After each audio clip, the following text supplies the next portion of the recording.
What up? Okay, going into part 4 of this thing. We got 2 more left.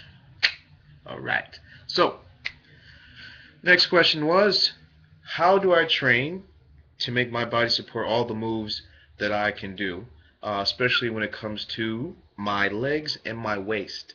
Okay. So, now we get into the pudding of it and what it is made of. All right. Now, what I do as far as my training reflects what I want to accomplish. Okay? Uh, I train on specifics. I don't necessarily train for just set one thing, but I train for a specific reason. You know what I'm saying? So, say for instance, when I'm at the gym or if I'm training or I'm practicing, I might have a practice where I'm focusing on flexibility.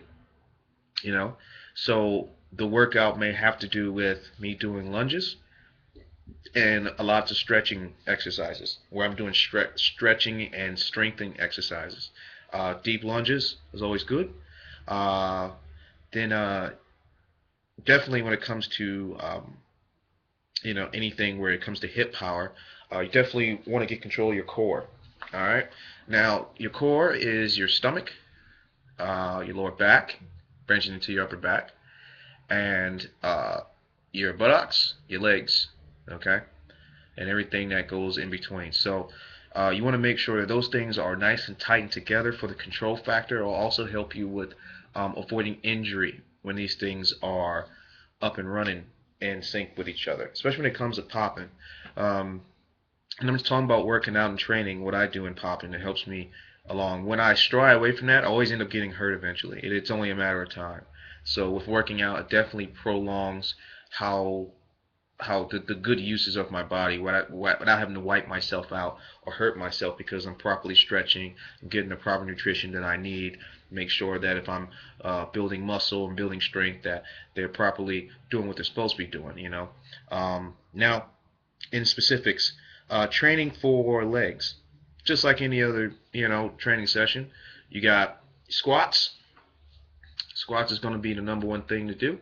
And you got to do them properly. If you do them wrong, you could mess your knees up or mess your ankles up. You got to make sure that when you're training for squats, you're training to get that lower half tight. You got your quads, your glutes, everything. Your lower back. Make sure that one of those times when you squat, you got to stick that ass out there when you're going down there. Make sure the knees don't go over the toes. Hit the floor with that ass and scrape all the way back up. Boom, and tighten up that ass or your backside, excuse me, your backside when you come all the way up with that weight. The easiest way to do squats is without the weight and just do it just standing up. You can do it like this, when you just make believing that you're holding a bar or a towel behind your head, and you can hit the squat like that. Or wall sits, which is where you're sitting with your back against the wall, and you're making sure that your legs, your thighs are parallel to the ground, okay? So it should be like this, and then the rest of your legs should be like this, and your back should be here, all against the wall. You want to sit there for as long as you can take it. The longer you can sit, the more fatigue you'll make your legs, the stronger and more endurance you'll get out of them eventually.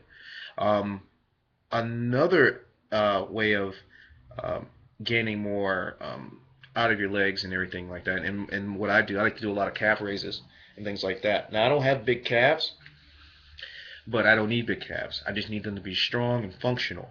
Okay, I can't go around with big, thick legs because then it'll get away of everything, and then I have to retrain based off the fact of how my body is, rather than the performance of it. It's okay to have good, big, strong legs, but with me, I cut a lot of corners on movements because I'm slim and I have long legs, so having big thighs and big legs, just kind of like right now, I can't do that. There's a lot of rubbing going on, so um, yeah, those are some of the things that I do.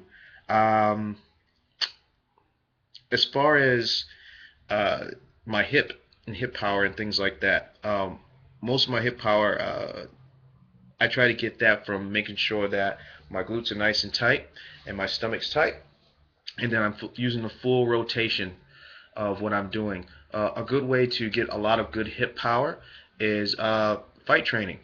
Now, some people are into the whole MMA craze. They'll do Muay Thai or Jiu-Jitsu, and those things help you utilize you getting that hip power that you need for kicking or anything like that, or throwing and all that good stuff. For me, just utilizing the hip power, what I do is I'll sit on the ground with my back flat and my knees and my feet flat on the ground, and then I'll raise my pelvic bone up, boom, so that I'm squeezing my buttocks so I can strengthen my lower back and gain control of those muscles back there, because that's a lot of good support there, and that's how a lot of folks do their back, because they don't have the stability there. Maybe they're too embarrassed to do the exercise or anything like that. Well, when it comes down to it, if you're too embarrassed to do the exercises, well, eventually you're going to blow your back out or your knees or anything like that. So you have to do these things, because you don't want to get injured and popping and have those injuries carry over into your real life. You got to take good care of yourself. Cardio, I just do basic treadmill for now. I haven't done much cardio lately because of a lot of family stuff and getting married and working and things like that. But with my cardio regimen that I'm starting up now, it's just super basic. It is literally me being on the treadmill for about 10 minutes or so, good brisk walk. And then during my training session with my personal trainer, because I have a personal trainer now that helps me reset things because of certain injuries that I have. We do kind of like it's like a mix between cardio and weightlifting. So it definitely helped me slim down quite a bit from what I was just in a matter of like 2 or 3 weeks ago. I think I was sitting at about 210, and now I'm about 205 to 203. I know it don't look like it because I'm sitting up close and there's nothing to really gauge that against, but yeah, I'm sitting about something like that. I believe it'd be the equivalent to 94 kilos. So I'm pretty heavy when it comes down to it, and I just got to get off the weight and I'll be good to go. So that's what I do. Just little things like that. And then stretching, definitely. Stretching is going to be the cream of the crop for anything, for any type of sport or thing you want to do. You got to make sure you take the time out to stretch. Dedicate 15 to 20 minutes out of your life to do it. It's worth it, Learn what stretches stretch what. The main factor you want to make sure that you're stretching is your legs, your lower back. Your upper body, yes, you want to focus on that for more rotation and, more isolation, but you definitely want to focus on making sure that the muscles over the knees and the tendons and all those things are properly stretched, especially in the hip area. So that's how I get to all those amazing things I can do, because I understand the control of my body. So yeah, that's all that in a nutshell. The amazing stuff comes from the hard work. I'm thinking of what can I do, because now I can stretch in this direction. Well, what moves can I hit in this direction? That's how I do it. So yeah, it's all about circumstance. You put yourself in that position and then you figure your way out of it. Yeah. Next question. Peace.